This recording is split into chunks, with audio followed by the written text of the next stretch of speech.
Stillness is the way. Inside me, inside the body now, it is like deep, dreamless sleep.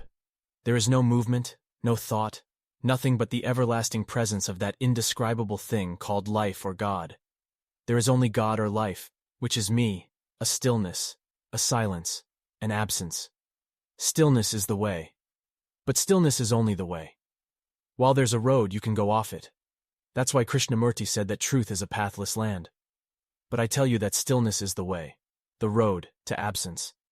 And absence has no path in it. The pathless land that Krishnamurti was talking about is absence. Absence of anything, any thought, any wanting. I teach you, first of all, to be still. I quieten myself by the presence of my intellect, or my intelligence looking into my body and seeing the swirling emotional self there. By not wavering, in my intelligent perception of it, it starts to quieten. It becomes more still. But of course, more still is not still. The so-called spiritual path is to become more still, more still. Stillness is the way. Stillness is now. Going inside, in the practicality of this moment, what you're going to feel is not still. The past is inside the body now. Feel it? The best part of the past in the body is sensation. Do you feel a sensation in, say, your hands, or your stomach, or anywhere? Do you just feel pure sensation? Anything you feel other than that is self. When the sensation starts to get any more content, that's emotion, unhappiness. So I still myself down until I reach pure sensation. That's what meditation is supposed to be about. It's not an end in itself. It is purely to bring some quietude into the restless, discontented one, myself. Deep space.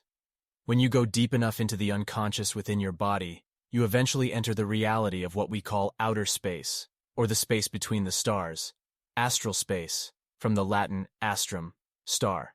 This is another world of supreme stillness and nothingness. Conversely, if man is ever able to actually travel deep enough into outer space, far beyond the influence of the solar system, he will end up in his unconscious, the same other world of sublime stillness and nothingness. But unless he's been spiritually prepared, which is most unlikely, he won't perceive any great difference and will fill this space as he fills his inner space, with the mundanity of his thinking and rationality.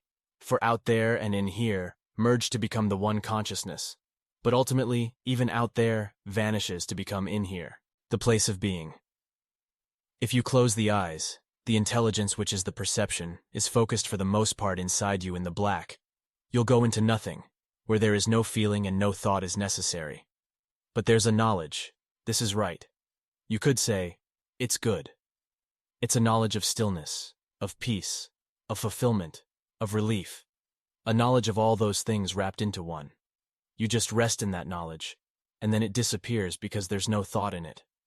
The longer and the more often I can do this, the more I rediscover what I am, for this is me.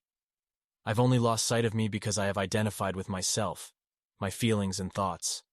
They're not really me. So I go under them. I go deeper into me, and I discover this extraordinary place.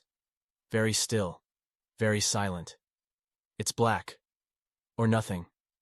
It's a place without position. It's the place of being. The state of being is sufficient.